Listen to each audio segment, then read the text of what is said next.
How's it going, guys? Welcome back to the channel, and today I'm going to be watching The Guilty. This is a patron pick from a patron, Ravi, so shout out to you, Ravi, for the movie selection.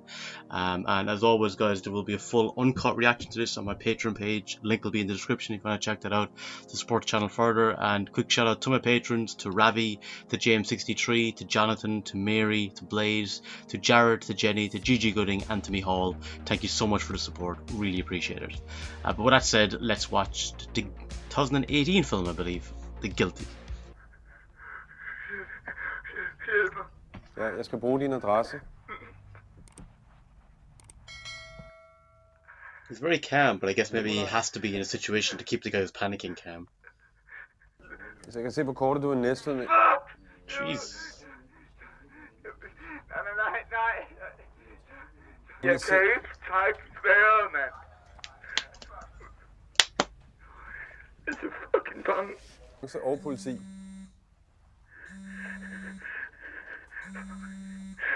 Guy's personal mobile? Det er Asger. Asger Holm. Det er et dårligt tidspunkt, ellers kan jeg ringe senere. Er du journalist? Ja, jeg er fra Berlingske. Hvor har du fået det her nummer fra? Asger, prøv at høre. Jeg sidder og skriver en artikel om sagen, og den udkommer i morgen, og så vil jeg bare lige give dig muligheden for at udtale dig. Jeg har ikke nogen. Is this related to a different case or thing that he was working on? Du skal ikke tale i telefon her. Det har jeg altså. Holy shit. Ringer. Ikke? Helt ærligt, mand. Tæller med Iben.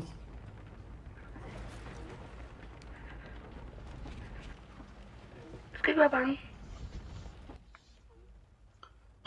Don't be afraid, you're ringing the... Ja. Hvorfor har du ringet 112? Det vil jeg sige det. Ja, du skal sige det. Ja, jamen, Ved du hvad, jeg lægger på nu. Hej. jeg er bare ude at køre lidt, ikke? Ikke skal. Is this someone he knows? Iben, ved personen, du er sammen med, at du har ringet 112? Nej. Hvem tror du har ringet til? So someone's been taken, maybe? Okay, godt. Bliv ved med det, Iben, og så stiller jeg spørgsmål, som du kan svare ja eller nej til, okay? Ja. Har han et våben? Iben, personen du er sammen med, har han et våben? Nej. Iben, det lyder som om du sidder i en bil. Kan det passe? Iben, du skal blive på linjen. Sig, at dit barn er ked af det. Hun er ked af det. Okay, Iben, jeg stiller lige om. Det er ikke så... Du skal ikke lægge på, du skal blive på linjen. Ikke? To be calm when he comes back. Okay? Come on. Vagtcentralen Nordsjælland. Ja, jeg skal 112 Øst. Jeg har en kidnappet kvinde nu. Lad mig lige til. We'll get someone there if you don't. Finder vi noget? Nu skal du høre, der er en politibil på vej. Når den passerer, så skal du give et signal, og så standser den jeres bil, okay? It's tricky though, because he could easily just grab the phone out of her hand and just fling it. Iben, lad som om du taler til dit barn. Godt, Iben, bliv ved med det her, for vi er på vej, ikke? Så må du sove med lyset tændt. Lad mig tænde med. Nej, det kan du Oh god, no. Det er godt. Undskyld, kan det vil du tænde ikke på nu. Iben, sort. Hvid. Det er fint. White. Okay, hvid. Okay, Iben, hvis du bliver nødt til at lægge på, så ring tilbage lige snart du kan. Når du ringer 112 fra det samme nummer, vil du altid få fat i mig, og jeg hedder Asger. Nå. Men, Kan du ikke sætte mig sammen med din mor? White van. Jo, det kan jeg godt, men hvad har du tænkt dig? Det er Asger 112 Øst. Ja, hej. Vi venter på dit signal. Ja, det er ikke en mulighed længere. Hvilken afkørsel er I ved nu? Hvor? Længere frem op til broen. Jo, for fanden. Der kører en varebil længere frem. Hvad farve? Ja, dernede. Gå op på siden af. Yeah, go up, it's work, go up. Fuck. Hvad? Han holder ind til siden nu. Probably the wrong van, is it? Ja. It is white. Er han bevæbnet? Usikker, det er jo meget muligt. Modtaget. Muligvis.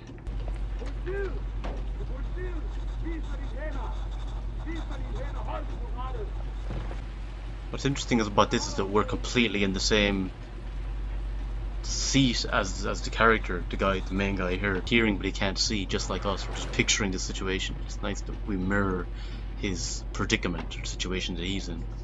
Well. Forkert bil. Ikke nogen kvinde. Fuck. Ja, du skal bruge et registreringsnummer, jeg ved det. Ja,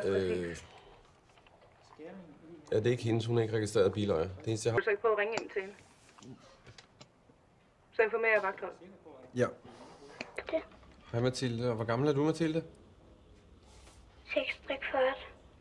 Hvor godt. Må jeg tale med ham? Nej, det kan du ikke. Han er bare en baby. Okay. Mathilde, har din far en hvid varevogn? Han bor her ikke mere. Nej. Hvad med den gade, han bor på? Kan du huske, hvad den gade hedder, som Michael bor på? I doubt it. Okay. Har du et telefonnummer? 508 502 04. Den skal jeg lige have en. 508 502 04. His number, is it? Det var rigtig godt, husker du. Hver gang jeg var ramt af mor. Hun var ked af det. Ja. Og så skrev mor, så tog jeg kniven. Jesus. Der må ikke ske noget med mor. Ja. Men Oh god, that's heartbreaking. der er ikke nogen, der kommer til at slå din mor ihjel. Okay? Lover Okay. du? Ja, det lover jeg. It's hard to say though, man. You don't know. Mathilde, jeg er fra politiet. You Kan break du tage that politiet? promise. Ved du hvad? Så løber jeg igen, ikke? Jeg er bange for at være alene. Hvad med... Kan du ikke gå ind til din bror? Vær lidt sammen med ham. Bare gå ind til din bror.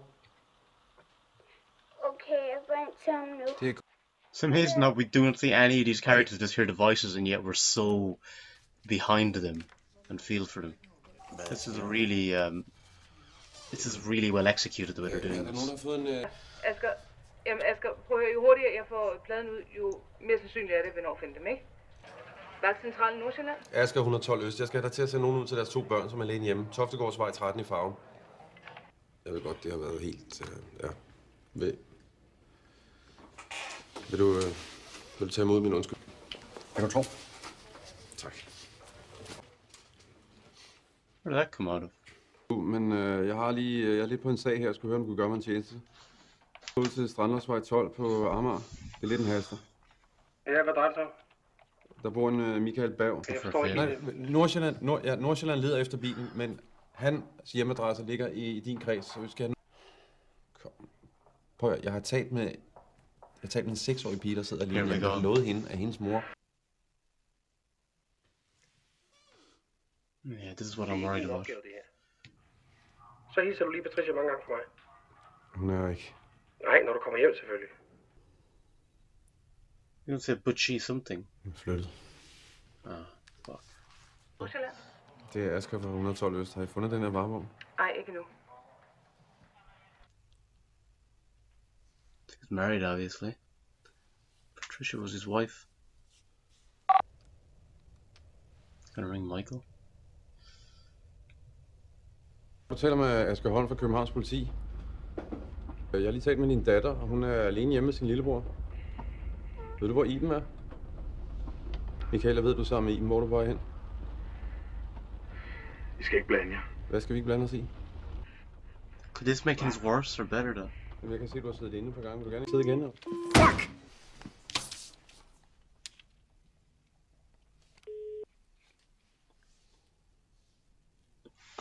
You're so helpless in many ways, aren't you? Selvfølgelig, hvad er det? Hvor er du henne? Jamen, jeg er på stationen. Jeg har drukket. Sounds like it could have been.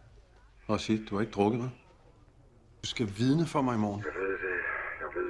Du møder ikke op i retten med tømmermænd, forstår du det? Nej, What the hell is he going to court for? jeg er bare bange for, at vi ikke klarer den, okay? Rashid, efter i morgen, så er det der overstået. Ikke? Og så er det dig og mig igen. Ikke også? Vi holder os til planen, ikke? Ja, selvfølgelig. Stick to the plan. Selvfølgelig, Asger. Strandlåsvej 12 på Amager. Bor en Michael Berg. Strandlåsvej 12, kan du huske det? Strandlåsvej 12. Der er en, der vil tale med dig. En lille pige. Det var Mathilde. Hun vil ikke sige, hvad hun hedder. Der er nogen udenfor. Men det er bare politiet. Bare gå hen og åbne døren for den. Ja, hej. Ja, vi Ja. fik at vide, at det var 2 børn, vi skulle se til. Ja, der er Mathilde, og så er der hendes lillebror. Hvad er der sket med Mathilde? Jeg ved det ikke, men hun har blod på hænderne og på trøjen. Oh god. Og her et soveværelse. Kan du finde ham? Silence Hallo, is just Tim, er du der? a killer. Det er dødt, barnet.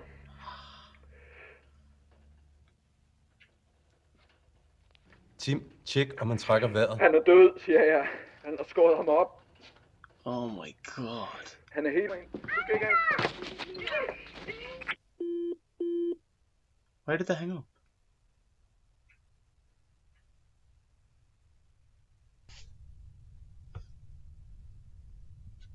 Like many great films, the use of silence is to perfection in this. Altså, nattevagten er her. Vi er fri. Yeah, I don't want to get off duty now. It's like he's alone, he's in this separate room, you know, even this now. Just... Du skal ikke ringe til Jeg mig. ved, hvad du har gjort med Oliver. Hun skulle ikke gå derind. Og hvad havde du tænkt? Du efterlader hende alene hjemme. Mens Morten fortæller mig, hvor jeg er, så sender jeg en bil. Det kan jeg ikke. Ikke noget offer, Michael. Oliver, han er et offer. Mathilde, Your hun er own et son. offer. Og du er ikke noget offer. Du skulle have en fucking kugle for panden. Kan du fatte det? Yeah, man, you shouldn't have said that. Even though you're right. Skål ham op. Ja, og nu har han kidnappet ekskone. Jeg ved ikke, hvad han har tænkt sig at gøre med hende. De er på vej nordpå. Vi skal prøve at finde ud af, hvor den er på vej hen. Du har da fået den her opgave af Alarmcentralen. Nej, jeg har taget den. Was it something like this that he was in court for doing something outside of his orders? Han har en masse papir og breve stablet op på gulvet. Alt med Nordsjælland har interesse på at finde en If he's off duty, why doesn't he just go there himself, maybe? I'm just wondering, is Eben, is she still alive? Iben, nu skal du høre godt efter. Iben, har du sele på? Nej. Har Michael sele på? Godt, tag din sele på. Ja. Godt, træk i håndbremsen. Alt hvad du kan. Træk i håndbremsen.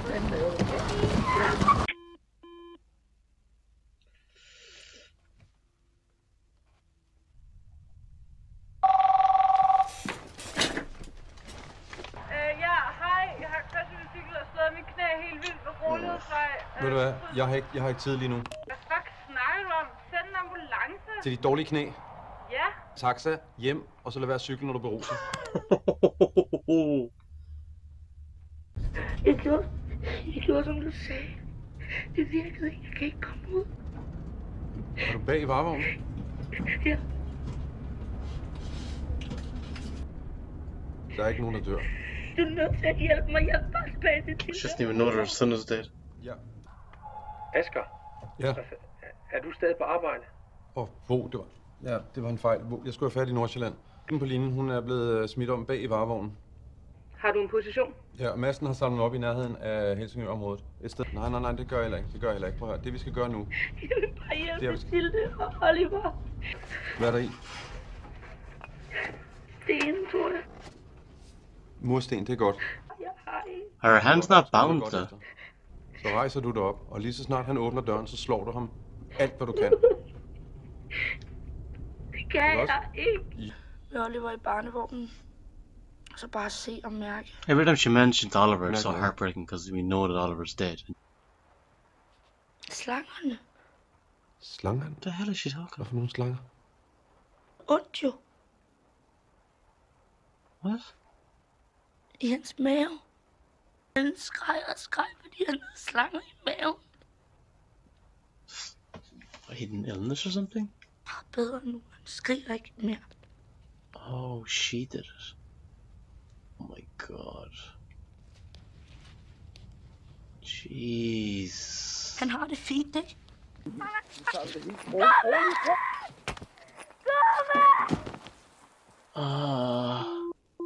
Wait. So she killed the baby.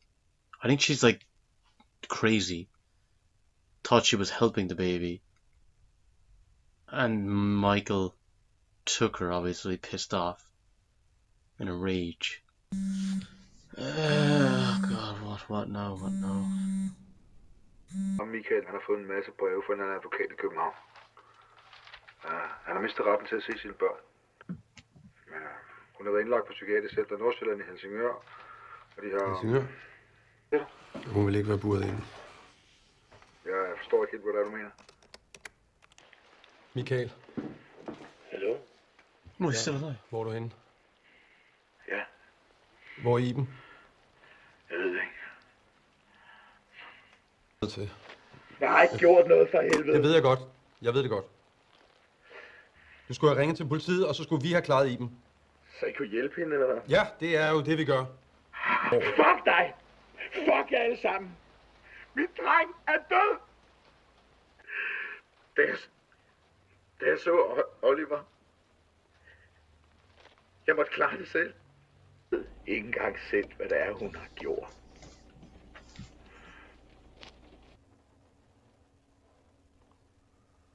Du skal ikke lyve i morgen, hvis du ikke har lyst. Det er det, vi har aftalt. What the hell did it do?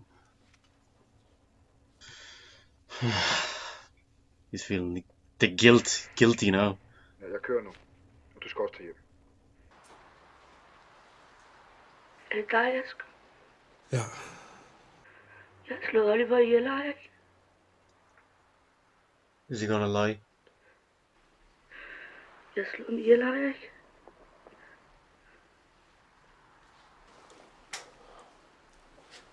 Du mente ikke. Jeg har blod på hænderne. She's gonna kill herself now, and he's gonna be worried about that because he did promise Matilda. Står du på en On a bro? bridge?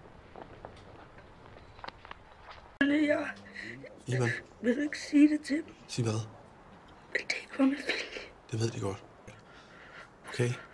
Det er min fejl. Det hele er min fejl. Det er min skyld, du står på den bro. Hør du? Jeg har dræbt en mand. Josef. Ung fyr. Dreng næsten. 19 år. Og jeg har lovet hende, at hun skal se dig igen. Og du kommer hjem til hende. Du er et godt menneske. Did she jump?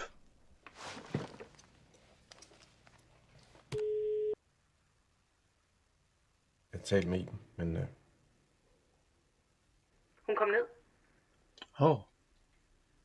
When you say came down, I har hende. Vi har hende. Godt arbejde, Asger. and you know, in a weird way, it kind of, because of what he did to that young boy, this is something he probably felt he had to achieve. Even though she did something really bad as well, something wrong, but he still managed to save her. That'll probably be the last job he'll ever do